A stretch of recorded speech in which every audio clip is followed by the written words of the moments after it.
I'm Linda Stevens, and I thought I'd come and talk to you today about my passion, which is women's health, and especially in the peri to postmenopausal years. So I've been teaching yoga for women's health for 13 years now, looking after prenatal ladies and postnatal ladies. In the last sort of 5-6 years, moving much more into the peri to postmenopausal stage. And it's because of my own experiences with birthing and damage to my pelvic floor and recovery from that, and then coming into the perimenopausal years and experiencing myself experientially how much the drop in estrogen that we experience when our ovaries start to stop producing the progesterone and the estrogen can affect the function of the pelvic floor, can affect the bladder, can affect urge incontinence, stress incontinence, prolapse, can affect kind of everything. And because this is the very center of our being,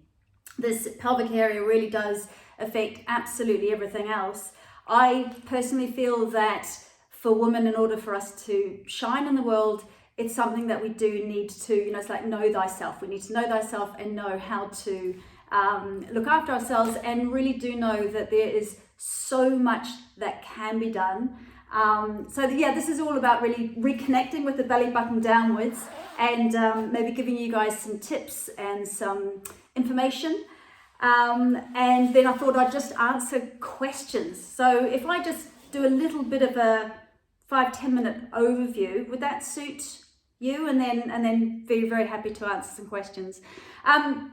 So scary statistic, 80% of women at some point in their lives will experience some form of pelvic floor dysfunction. So that might be just a little bit of leaking every now and again. It might be full pelvic organ prolapse and the issues that can stem from prolapse.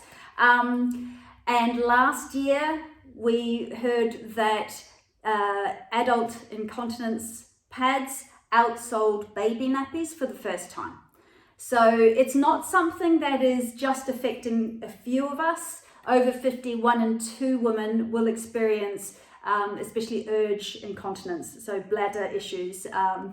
So it's something that, and 1 in 5 women experience anal incontinence. So it's not an uncommon thing at all. And if you have got any pain, any sort of dysfunction at all in the pelvic area, you're absolutely not alone. So there are 2 kind of main issues that we are dealing with. One is hypotonia, which means laxicity. And the hypotonia, if you think about, I'll just use my bicep here. If you think about a muscle that is kind of lax, it doesn't have the ability to contract properly, that's hypotonia. And this often comes from birthing, so birthing trauma, and honestly just having a pregnancy. The whole pelvic area can become quite lax. It can come from doing a lot of high impact exercise, a lot of heavy lifting, putting pressure, intra-abdominal pressure down on the pelvic floor muscles, and sadly just from aging. Like I said, once you get past about 40, once our ovaries start to diminish their production of the estrogen in particular, the pelvic bowl area is very, very estrogen rich. The type of estrogen is estriol, and as that starts to diminish, the muscle fibers themselves just become less elastic. So when there is this kind of laxity, tends to be when we have stress incontinence. So impact, when you are coughing, when you're sneezing, when you are running. You might be able to run for a little bit, and then after 5K, then you might start to leak. So that's when we, so stress incontinence, also sometimes when the organs start to be drawn into the vaginal canal, prolapse. This is also often a laxicity, not always, but sometimes a laxicity issue. And also just a feeling of heaviness around the pelvic floor, often by the end of the day, just a real dragging feeling. That can be because of a lack of tone. So for those kind of issues, we do need to be bulking up the muscle fibers. We need to be strengthening, and that is using sort of Kegel exercises and incorporating Kegel exercises and breath work in different types of exercise, because you can amp up the impact of Kegel exercises by incorporating them into exercise that also looks after your buttocks, all the muscles around the pelvis that stabilize the pelvis. The other issue is hypertonia. So if you imagine there's just too much tension, there's nowhere for those muscles to go, they are constantly switched on. And hypertonia is often reflected in urgency, urge incontinence, pain, discomfort, an inability to fully eliminate when you're doing a poo, and also sometimes when you're doing a wee as well. It can there can be like a real aching feeling in the pelvic area. Pain with sex is a really big indication of just too much tension, and it can sometimes be around the tailbone and radiating up into the pelvic area, on the back, around the sacrum, and sometimes even radiating down into the buttocks and down the leg as well. So in these cases, and often this stems from birthing trauma, maybe an episiotomy, maybe there's been a forceps delivery and there's been trauma to the muscles themselves. So an episiotomy is a cut, and that can often just create a point of tension where the muscle fibers are then pulled towards it. And because the whole pelvic area is just so fascially rich, it's like a big spider web in there, all of the fascia can be kind of pulled and drawn to one weak point, and therefore create tension, not just in that one weak point, say around the perineum, but all the way through to other areas. You can have referred pain quite easily. It's not like a rare thing, it happens really quite easily. So here, anything like Kegel exercises can be really quite counterproductive. If you've already got tension, and because of the tension there is dysfunction, and then you are trying to put more activity on those muscles and there's no lengthening of them, they're just going to make things worse. And the real bummer is that for most ladies there's a combination of both. There's parts of the pelvic floor that are weak, that the muscles are just not lengthened, that are needing strengthening, and there are parts that there's too much tension. So having the sort of combination of both is actually the most common thing. And just another note on that, because most of us probably are in that 40 plus age group, once we start to lose that estriol, the type of estrogen from our ovaries, it's not just the vagina that loses the elasticity and the ability to stay nice and sort of like a canal, if you like. It's also the vulva, and it's around the sphincter muscles. They become less able to close properly. The urethra itself becomes less pliable, more stiff, basically, less able to close properly. And the bladder, the detrusor muscles of the bladder become a lot more agitated. So if you're constipated, for example, the bowel can press into the uterus and then press into the bladder.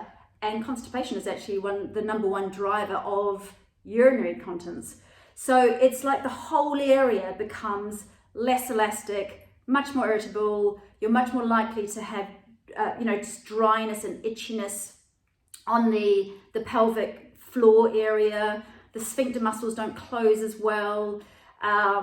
It can happen quite quickly. This is the thing. You can be kind of like fine, then hit say 45, 46, and then boom, all of a sudden the hit classes that used to be no problem, suddenly you're wetting your pants, or you used to love wearing your skinny jeans and suddenly you cannot bear having anything tight around the pelvic area. So that's very, very briefly the types of issues we're looking at. I'm very happy to talk more about prolapse organs. I thought I would also then just describe to you the kind of what is known as like the gold standard of what we need to be looking at for overall well-being going forward as we age. But just if I stop there for a moment, is there anything that any of you are thinking, oh my goodness, I need to ask a question? No?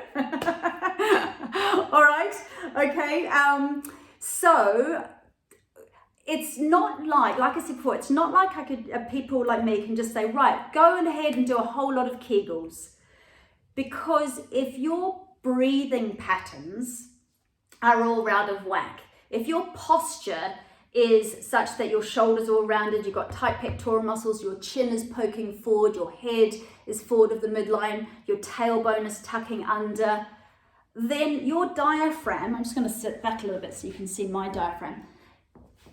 Your diaphragm, it sits right on top of your pelvic diaphragm. So your this bit here from your kind of diaphragm downwards to your pelvic floor, that's just like one big canister. If you imagine it's a big canister, this is our core. And you've got the deep transverse abdominal muscles at the front, and you've got the multifidi muscles, the extensor muscles here at the back. And your lumbar curve is very, very important for supporting the organs. You've got your pelvic floor, the vulvar area at the bottom, and then you've got your diaphragm at the top. Now, if your posture is such that you're tucking your tail constantly, your shoulders are rounded, your head is poked forward, you can see that I'm completely disengaging my core muscles here, and my diaphragm, it's likely that it will be pushed up a bit and stuck. It's simply not able to work well. And therefore, we don't have this lovely synergistic flow with our pelvic diaphragm. So they should work almost like two jellyfish sitting on top of each other in the ocean. And on each inhalation, we should have this natural kind of opening of the pelvic floor muscles, this lengthening of them. And with each exhalation, as the diaphragm, the lung diaphragm pushes your breath out of your lungs, we should get a synergistic, gentle lift, an energetic lift through those pelvic floor muscles. So literally every breath, if we are well aligned and if we're diaphragmatically breathing, we should be getting this natural flow of vascular movement through our pelvic floor.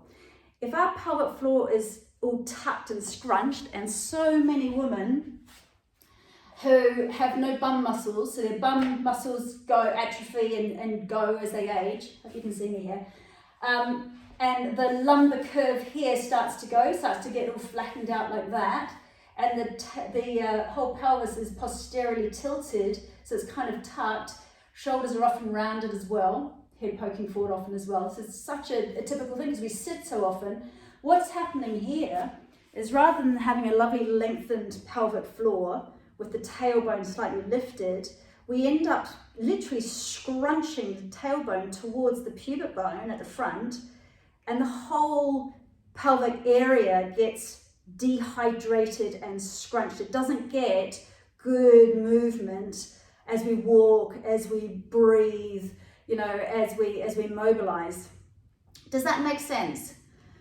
So really, part of long-term good pelvic function is realigning your posture, doing exercise work that will help to strengthen the upper back muscles so that your shoulders can sit in their sockets, open up these pectoral muscles here so you're not all tight and rounded, rearrange your head so it actually sits on top of your neck.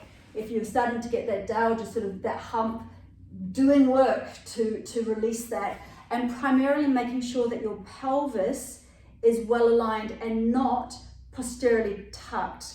So women have actually a third curved lumbar vertebra, and we are meant to have a slightly anteriorly tilted pelvis. We're not designed to be like so. So internally, our lumbar curve here supports the bladder at the back. The bladder sits on top, sorry, not the bladder, the bowel sits on top of the uterus. The uterus sits on top of the bladder, and the bladder is supported by your pubic bone and your lower belly. So if we are like so, those organs, rather than being beautifully supported and stacked on top of each other, and with the pipes going on a 90-degree angle downwards, instead, those organs get tilted straight down on top of often a weakened pelvic floor, and that's when often prolapse organs can take place because you've literally got gravity pushing everything down, you've lost the support system. Often the actual pelvic floor itself isn't functioning properly because it is literally dehydrated. So there's posture, and then there's breathing. We want to move away from diaphragmatic breathing, chest breathing, and really make sure that we use the intercostal muscles here underneath the armpits, use full breath so that we can get that lovely movement between the pelvic floor and the diaphragm. Also, because these guys do work in synergy, using your exhalation, if you are doing pelvic floor activation work, so if you are doing Kegel exercises or anything to bulk up those muscle fibers and strengthen, you always want to be doing those on an exhalation. Same with if you are lifting something heavy, you want to do that on an exhalation. It's called the knack. If you're going from sitting to stand, that's about 20 pounds of weight of your organs and everything that are dropping down with gravity. You want to be able to exhale, especially if you've got pelvic floor weakness, exhale, do a little activation through the pelvic floor as you go to stand. And then obviously release the muscles, so we don't want to then create tension patterns. So yes, that's really important too. The breathing, getting that right, getting your posture realigned.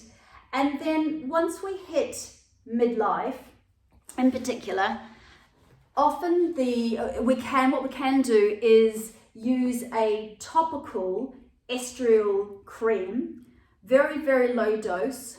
So it is a hormone, but it's not like a hormone replacement therapy that is systemic, that actually goes into your systems. It's topical, it's incredibly low dose. Like I said, literally a whole tube of it is the equivalent of one pump of estrogel that you might put through your skin if you were taking HRT. It's very, very low dose, so it's safe for pretty much all women.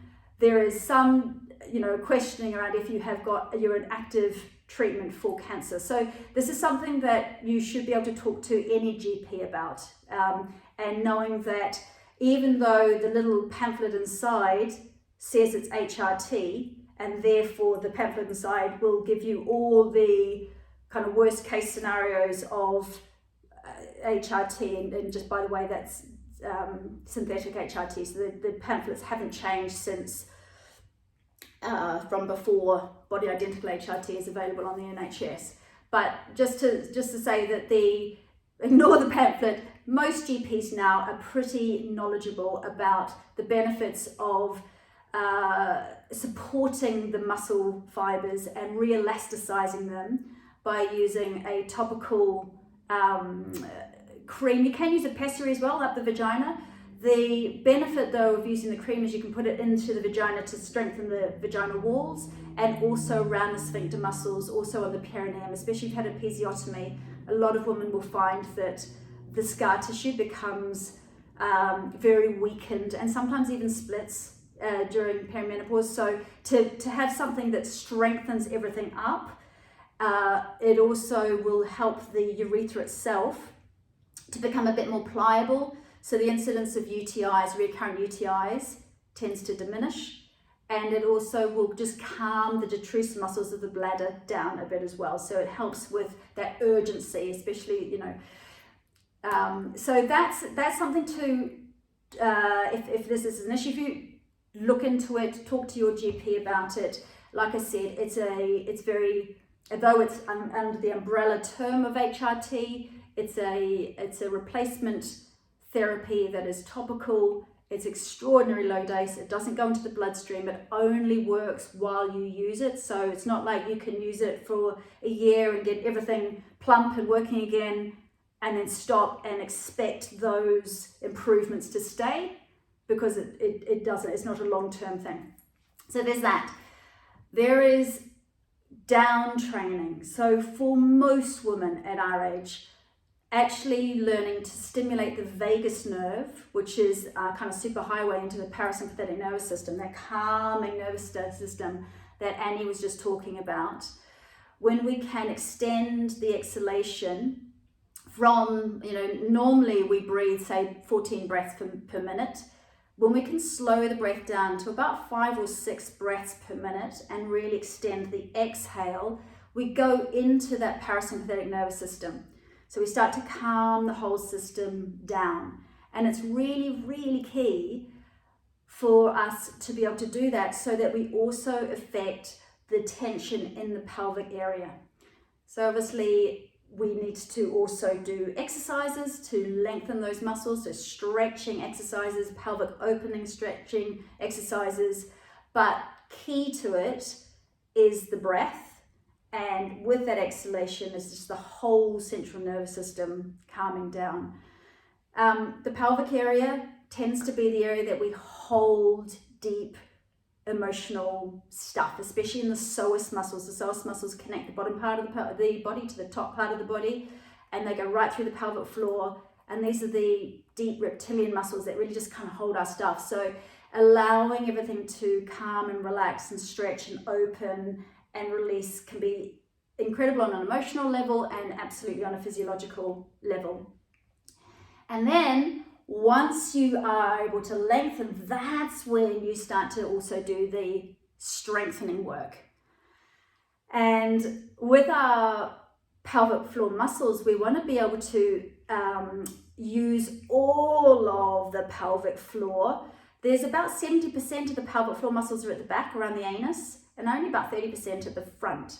So more women will find that the sphincter muscle at the front doesn't close properly. More women will find that urgency and stress incontinence is an issue than bowel issues. But like I said, 1 in 5 after 50, it'll be bowel issues too. So we want to be able to strengthen here and basically draw in and up right around the vagina. And we have in the pelvic area, we have slow twitch muscles and we have fast twitch muscle fibers. So different types of muscle fibers. Some react to a quick lift and release, and some react and strengthen when we do it very, very, very slowly over about 7 or 8 seconds. So it's important to be doing both. And actually it kind of feels like you're stopping yourself weeing and stopping yourself passing wind at the same time. Or if you imagine that when you have a tampon in, it's just dropped a little bit low, you're trying to kind of pull with your muscles, you're trying to pull the tampon up a little bit. Sorry to be graphic, but that's kind of how it is. Then that's the sensation we want. And as we improve our strength in our pelvic area, it's helpful to imagine that you're going up a lift shaft. So basement level is when you're completely relaxed, almost as if you could do a wee, but you don't want to do a wee, but it's that relaxed, it's that kind of, really, really relaxed. That's basement level. And then you want to be able to draw in and up to level 1, so just a little bit. So that's there, stopping yourself, passing wind, stopping yourself, weeing, a little bit of tampon lifting, and then see if on an exhale, remember the exhale is our friend here, exhale you draw up to say level 2, and then a little bit high to level 3. That's the maximum. You might need to lift your eyebrows to just encourage that lift. And then the trick is to work towards being able to go back to level 2, back to level 1, and then down to the basement level and totally, totally relax. Few breaths totally relaxed. And then you got to do it again. So that's knowing about the fast twitch and the slow twitch muscles. Fast twitch is doing the same action, but over 2 seconds. 1 second up, 1 second down. Lift and relax, lift and relax. And my biggest advice is just do all the lifting on an exhale. So if you're doing your Pilates or your yoga, etc., anything that's going to put pressure, so anytime you want to activate your pelvic floor muscles, do an exhalation. And while I think about it, I just need to layer in here. You know how I talked about this all being, I'm going to use my chicken here. So imagine the chicken is the canister, yeah? Chicken's diaphragm is here and the pelvic floor is here. So if you've got a weak pelvic floor, if you've had a baby or you're in your perimenopausal years, postmenopausal years, and this area is a bit weakened, and you go and do a plank without first contracting your pelvic floor muscles, boom, your organs, this is the prolapse chicken, your organs are always going to be pushed to the weakest point. Same with if you're doing a whole ton of sit-ups, yeah, and you're not first drawing in through the pelvic floor and then zipping up towards those deep transverse abdominal muscles. If you're just squeezing your tummy and not ignoring your pelvic floor, every time chicken comes up, the pressure is going down onto the weakest point here. If you're somebody who's got a very weak inner seam, you know, the recti muscles, you might have heard of discus recti, and potentially having a hernia, if you're doing that kind of intra-abdominal pressure through the center, it might be that you end up with a hernia here. So it's either a hernia here or maybe a hernia down there. The point being, please do not do stuff to get rid of tummy tire if you don't first have good pelvic floor awareness and breath awareness.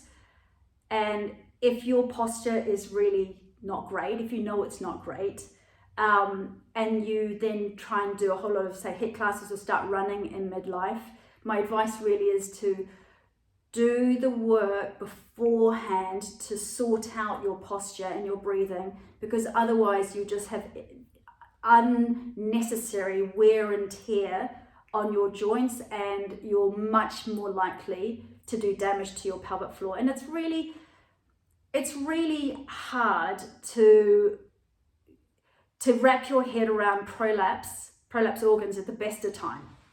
You know, if you've had you birthed your baby and you end up with a cytocele or a rectocele, or the uterus has dropped down, that's bad enough. If you end up inadvertently causing yourself damage by going, oh, I'm getting a bit tummy-ish here, and Nikki Williams will be talking all about that. I can touch on why we get the tummy tire in midlife and what we can do about it. But if we suddenly go, right, we're going to need to do a little bit of work on this, I'm going to start doing my high impact running, say, or go to HIIT classes.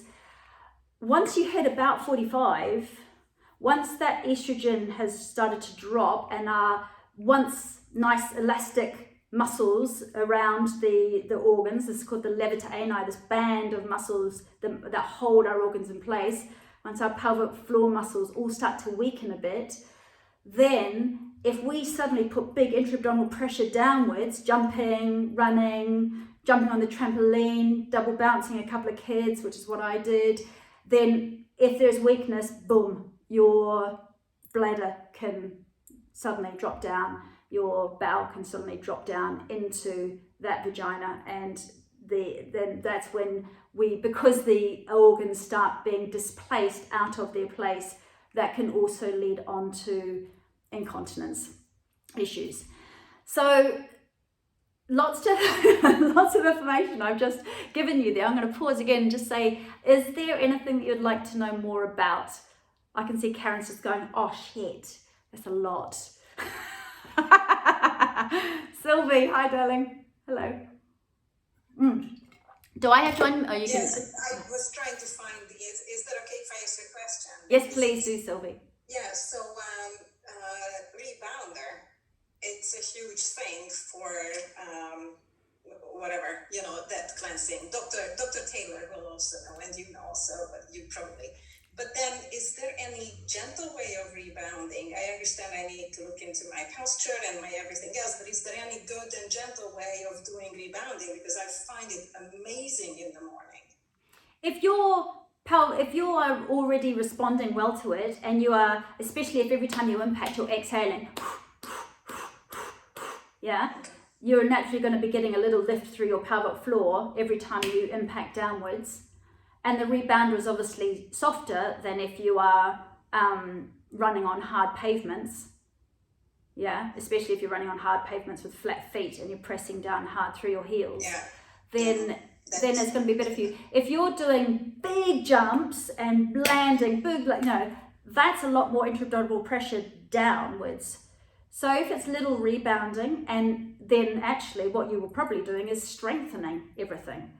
So unless it's what you want to look out for is the red flag. So if you start to leak, if you start to find that the rebound, I've lost you, Sylvie, but if you start to find that on the rebounder, you're having little leaks, then that is a red flag. And I suggest you start doing squats, strengthen your glute muscles, start doing your pelvic floor work, make sure that you are able to use your exhalation and do those slow twitch and those fast twitch muscles. A really helpful thing for a lot of women, especially if they there's weakness there and they just can't feel anything. So like, well, it's all very well saying I'm going to do a whole lot of Kegels, but I can't feel anything. Lying on your tummy in yoga, it's called crocodile pose. So you lie on your tummy, your forehead is supported by the back of your hands like that, and you have your toes in and your heels out. Yeah, so you're in pigeon with your feet. So remember, you're lying on your tummy.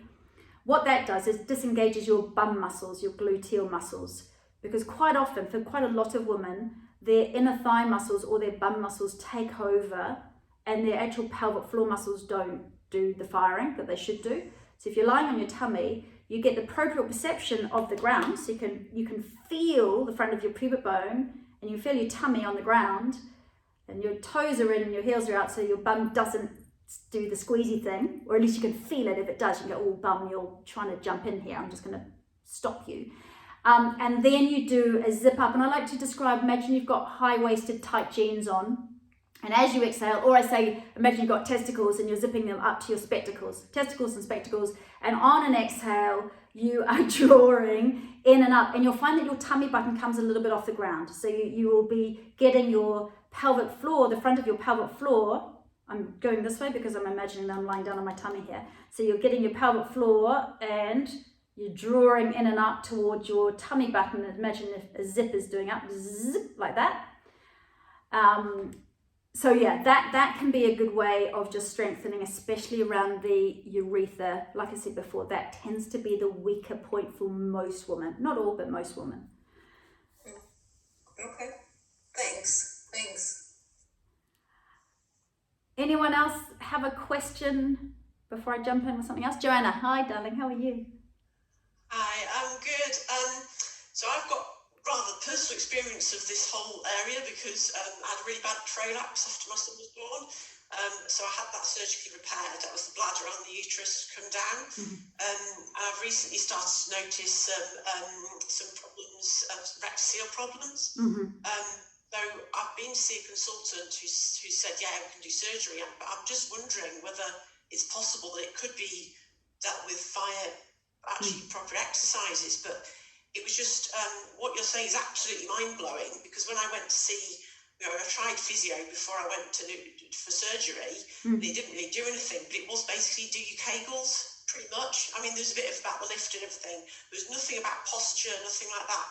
So my question, I've got two questions actually. One is, how can we get access to the sort of, actually, the support that you're describing, which is actually about the whole torso, not just the one little bit.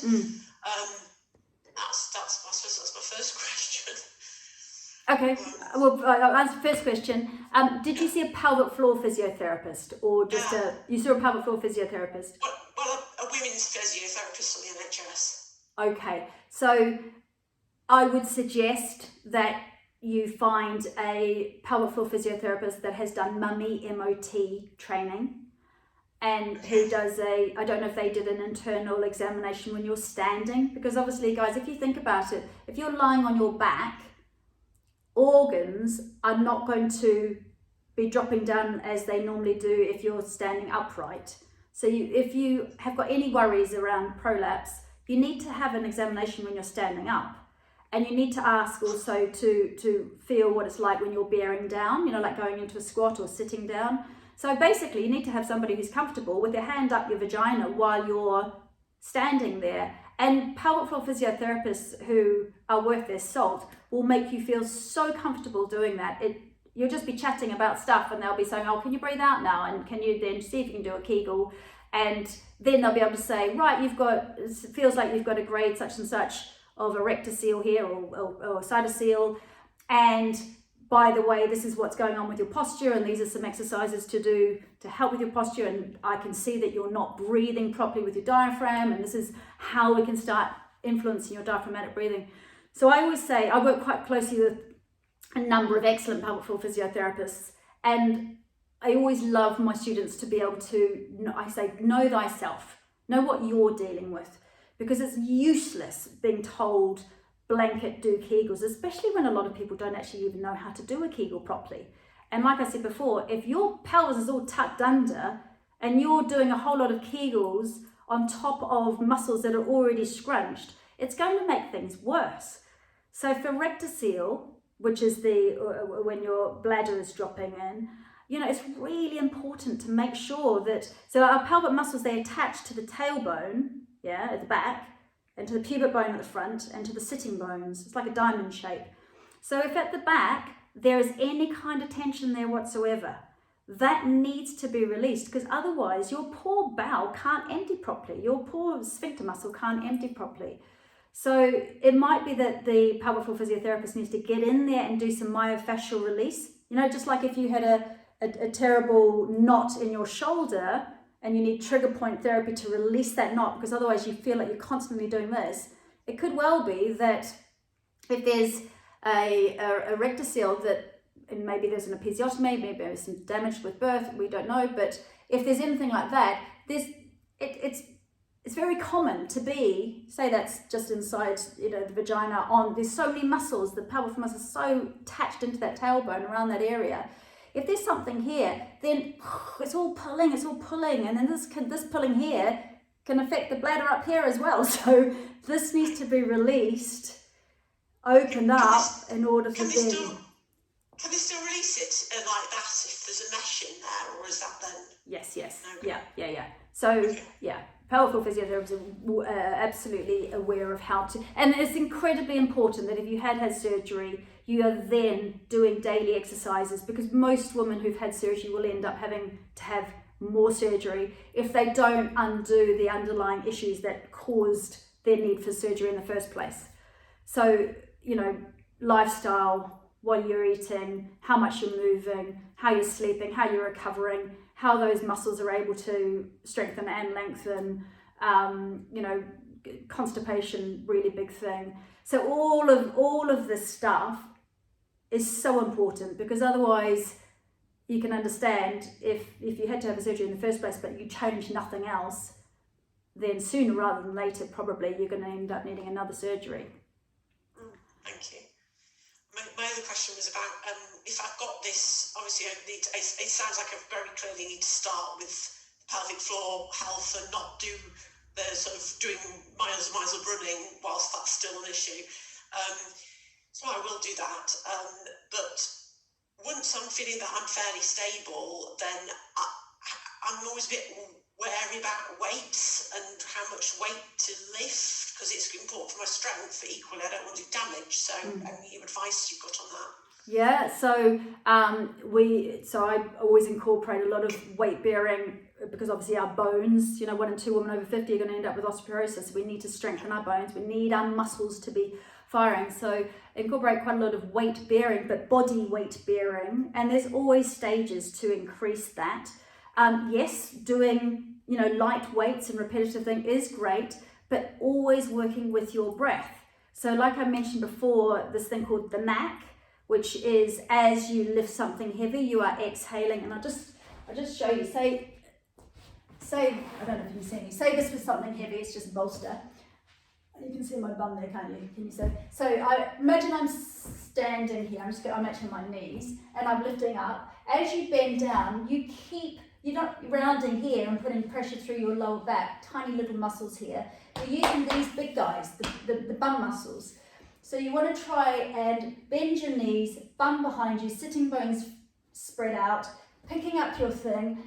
As you exhale, do a little lift through your pelvic floor at the back, because that's the easiest way to access it. So it's like you're stopping yourself passing wind. So it's a little activation.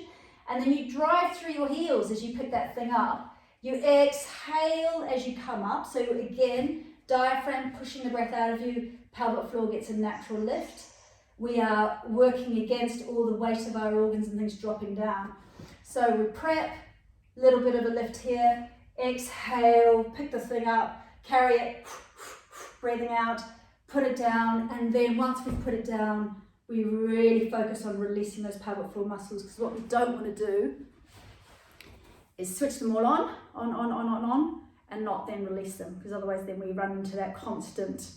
And actually a lot of women I have found that I've been working with one-to-ones over the recent months, because of so much sitting over lockdown and because of emotional stuff that has come up, there is pain and tension around the pelvic area, and that's a lot more prevalent actually than just weakness.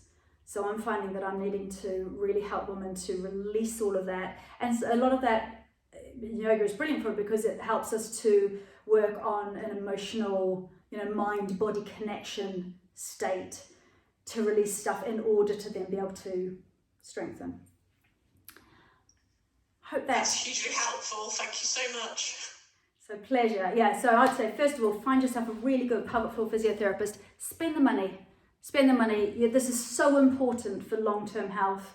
You don't want to be one of the most women who go into nursing homes is because of incontinence issues, and almost all women who stay in nursing homes is because of incontinence. You don't want to be learning this stuff when you're in your 70s and 80s. You really need to start working on it now. And I say to people, I'm sorry, it's you brush your teeth, you work on your pelvic floor.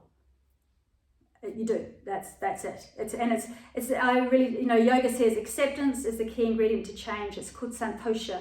And when we just go, okay, yep, got a prolapse, yep, midlife, estrogen's dropped, it is what it is, this is what I've got to go and do about it.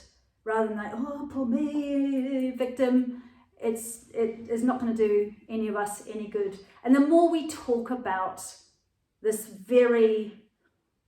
it's almost normal, like it's so common, and it's not normal because we're not physiologically designed to have prolapse, but our modern lifestyles, we don't walk 6 miles every day, picking up berries, squatting down, sitting up, squatting down, climbing like we did as we evolved. We don't move like that. We've lost a lot of our functional movement.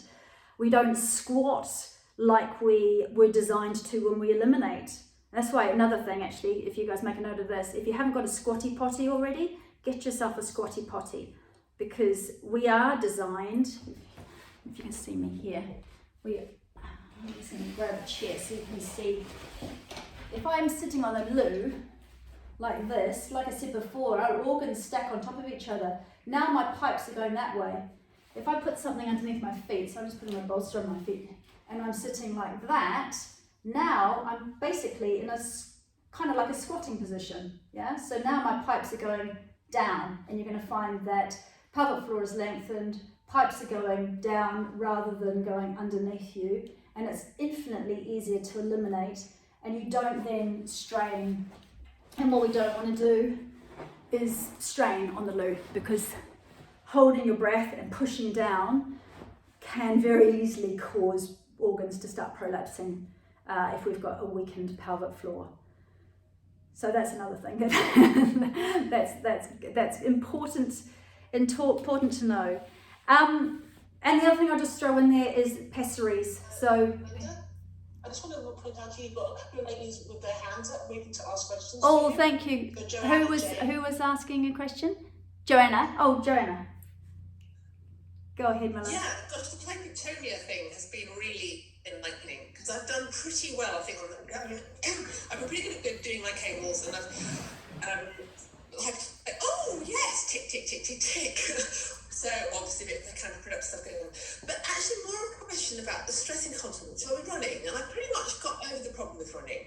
But I will I can go out and I'm like, it'll be fine. But then I will go out and I'll walk down the street and I'll get it. And I'm wondering, the thing I've been wondering about is whether it's my cycles. I'm perimenopausal, I've got Mirena, I can't really tell what's going on. I've sort of been assuming that might be it, but I also know that constipation, or even mild, I didn't call that, has a real issue on the sort of urge incontinence.